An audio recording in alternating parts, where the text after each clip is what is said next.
Guys, you cannot fight racism with more racism. I'm telling you, it does not work. I've never seen it work. You have to treat people the way that you want to be treated. It's called the golden rule for a reason.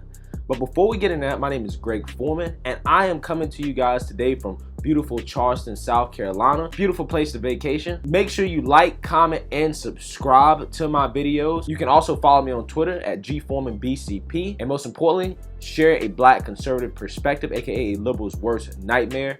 Let's get it. Watch this video of this passenger on a flight and a flight attendant getting into an argument. And that's why she's mad. Is there another bathroom? Everything you have to I'm sorry, honey. I'm not doing okay, excuse me. I need to get by my door. Now, don't push me. Just go to the bathroom or sit down. You need to go to the bathroom. I need to get to my car. She put her hands in me. Ma'am, I need to get to my door. She want me to go to jail. Y'all see how she antagonizing me? Valerie. Y'all see how the lady doing me? Look, and then she coming. Look, all I'm trying to do is use the bathroom. Watch, watch. The lady is getting aggressive with me. You're not listening. I'm not a child. I'm grown. I'm trying to use the bathroom. The lady is coming. I see the bathroom. Now she needs to get to her door. Can I get to my bathroom? What do I gotta listen to? No, I was blocking you. What I gotta listen to? Are you my boss? You are white privilege. You're not my boss.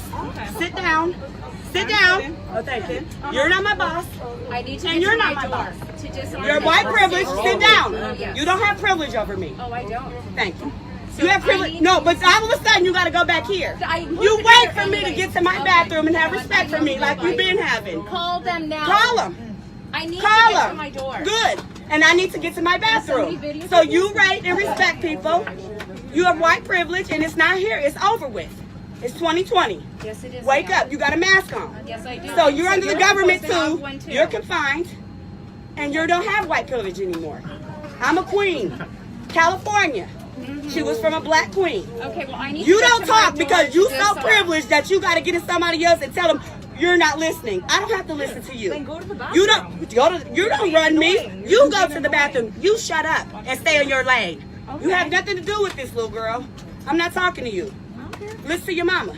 She should have told. I know you don't care. You so grown. Ma'am, I need to get to my door. Okay, thank you. And I need to get to the bathroom. Like I said, y'all don't run people. You don't run America. You run yourself. So get off your little mentality that you better than somebody because you're not. Thank you. Yeah, That's what I say. See this little shit right here? This whole little mentality. But you need to understand, you don't run America no more. Everyone seated at this time. That shit over Take with. your Call the police. You don't run me. And guess what? When I was 14, they said, "Oh, you people are so the same." And I slapped the shit out that white bitch when she told me that all y'all white people are so the same. And that's I got off that bus in Richmond, California. So you can think all you want to. All y'all people is all the same. That's what y'all teach in your house. But black people don't teach that hate in our house. You need to understand that. Yeah, we don't teach hate in our house. Y'all teach hate in y'all house. Y'all narcissists. But you ain't gonna play that shit with me, yes. Because I'm not a slave. I never came from Africa. I'm an indigenous person to this country. You shut up. Let me tell you instead of what your mama taught you. Let me tell you the truth. I'm the queen in this motherfucker. You understand me? You came from my color. Black make every color. You understand me? Black make every. Your people are going extinct. And that's why you're mad. You can't procreate. That's what eugenics was about. That's what eugenics, the Darwin theory. Because y'all know the truth. I've been waiting to say this. I've been waiting to say this all my life. You're mad because only black people have the genes to procreate. And y'all know the truth. You come from me. A black person can make any color in Africa white with blue eyes and blonde hair just like you. Have a twin. One my color and one your color. It's called Esau and Jacob. You be quiet. Yeah, for real. And I got the promise to my people. And you mad. Because the promise is coming. You understand me? You can take me to jail. You're mad. Go ahead. Now let me let my people know the truth on this motherfucker. Esau and Jacob, you mad because the promise is coming to my people and you think we stole the birthright? But it's, shut up, bitch. It's coming to us. It's coming to us. You understand me? You can't do nothing about it. That's why y'all so mad. But this whole corona shit is all about is that God is coming back for his people. And I don't give a damn. He's black. And when he comes, y'all gotta get this racist shit out of here. Because if you don't, you can't accept the Lord Jesus Christ. And I don't give a damn. That's what it's all about. Because he looks like you and he looks like me. That's what he looks like. I'm tired of it. She gonna get it. They think I got so much white privilege to tell people what to do, but she need to understand California is a black queen, and that's who I am. I will. I don't have a problem. She laughing is funny, but she need to understand and respect the queen when she see one in her face. Bow down, bitch, because your eyes is recessive. I got the dominant gene. I took all. I got A+, and all of it. That's right. That's right. It's driving me everything. Everything. A+. You got the recessive gene. I got the dominant gene. The brown eyes and skin is dominant over the blue eyes. It's recessive, bitch. I'm very smart. Now, guys, tell me, what about this? What about this? It's not racism from this flight passenger. So it looks like the way this kind of started is that the passenger and the flight attendant had some type of confrontation where they probably trying to, bypass each other in the aisle. It happens, right? And they probably rubbed up against each other, and that's how they got in a confrontation. And it looks like the black woman is talking to the other flight attendant to try to complain about the flight attendant, but she's getting in the way of the aisle and basically keeping the flight attendant from doing her job, right? So as she's sitting in the way, the other flight attendant goes and basically pushes the black woman kind of out of the way to continue to do her job. The thing about this interaction is that both parties are in the wrong, but I feel like when you're on a plane, everybody has to do what the flight attendant says, right? And you have to be respectful of the flight attendant. It is not okay for you to sit in the aisle and to block the flight attendant from doing her job, even if you felt like the interaction before with the flight attendant was rude or disrespectful. You can address that in another way. There's other ways for you to address it without holding up the flight attendant. The flight attendant has a job to do, and it's not just for you, but it's for the safety of the passengers and for the operations of the flight as a whole. Right now, the flight attendant that pushed the black lady is wrong because she shouldn't have put her hands on her. There was other way that she could have got the black lady out of the way. She could have went and got the police. So both parties are wrong.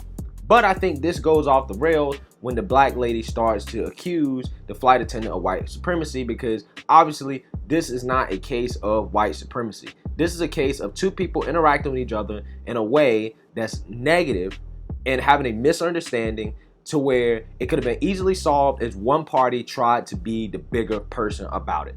And both parties were being petty, but the black lady had to basically make the situation a lot worse than what it had to be by starting to bring race into the conversation where race does not need to be. Accusing everybody of white privilege and white supremacy is not the way to get what you want, right? If what you seek is equal treatment, you have to treat people the same way that you want to be treated. But you got to understand, we live in a society of rules, regulations, and laws.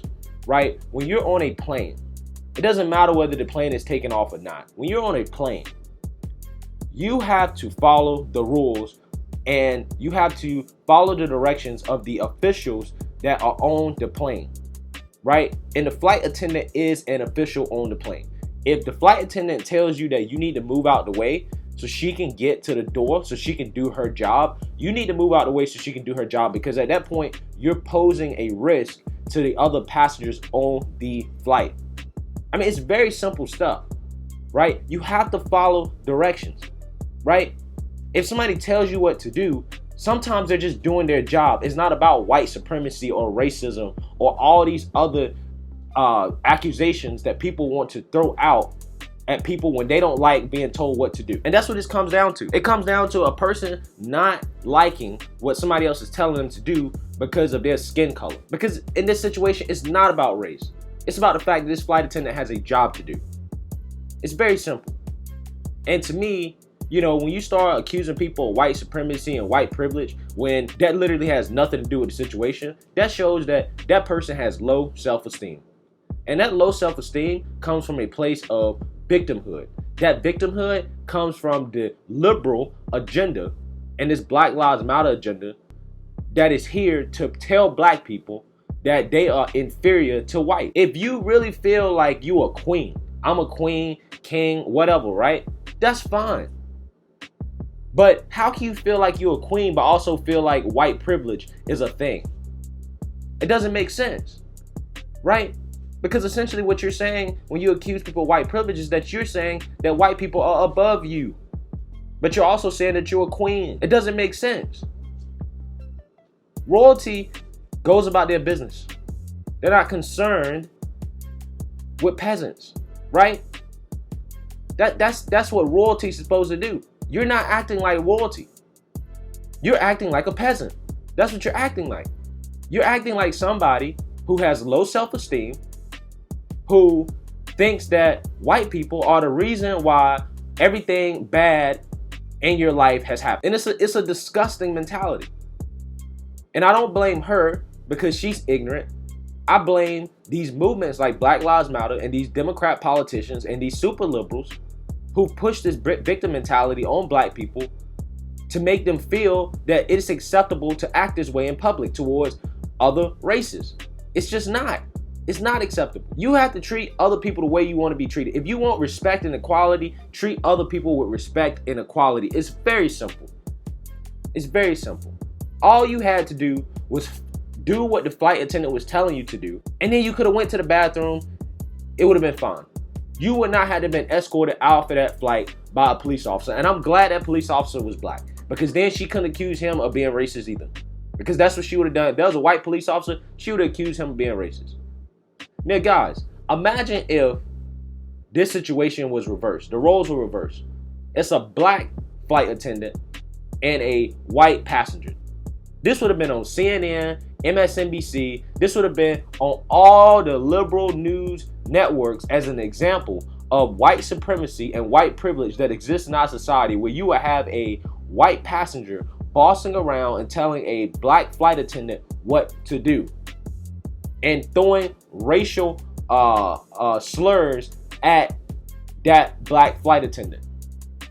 It wouldn't have been acceptable. Social media would have went crazy. It would have went wild. Everybody would be like, no, this is why we're fighting white supremacy. And, you know, white people think they can just do this and that and all that other stuff. And honestly, I rarely ever see stuff like that, because the media has tried to perpetuate that white people are going out in the streets and attacking black people and shooting them and killing them for no reason, when it's not happening.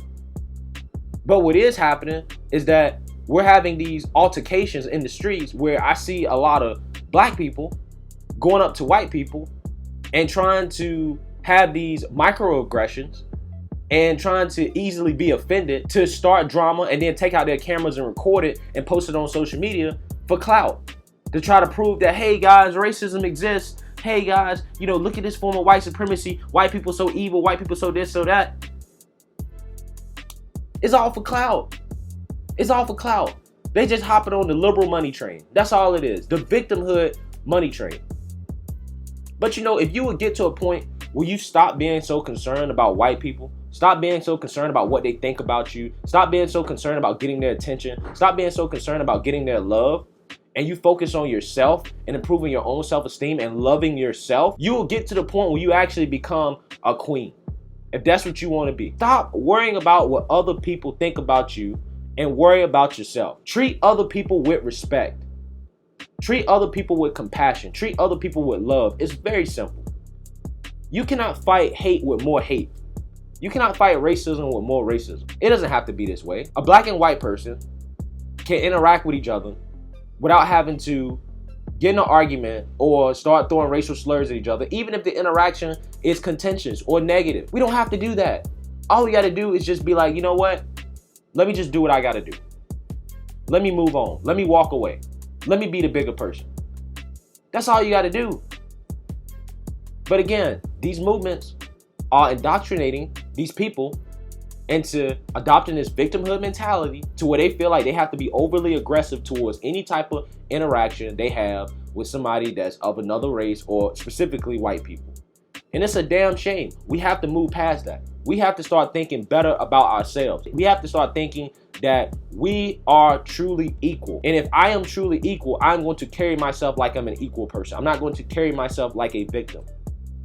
And if you start doing that, then all of a sudden you'll see, oh, you know, racism isn't as big as a deal as I thought. Oh, all this systemic racism, it's not really holding me back. I can still succeed. I can still get what I want out of this life. I can still get a slice of the American pie. Because first and foremost, I'm American. And America is the land of opportunity. There's no need to be a victim. Being born in America in and of itself means that you're not a victim. This type of situation, man, it's just disappointing to see. We got to do better. Let me know what you guys think. Don't forget to like, comment, and subscribe. And most importantly, share a Black conservative perspective. Peace.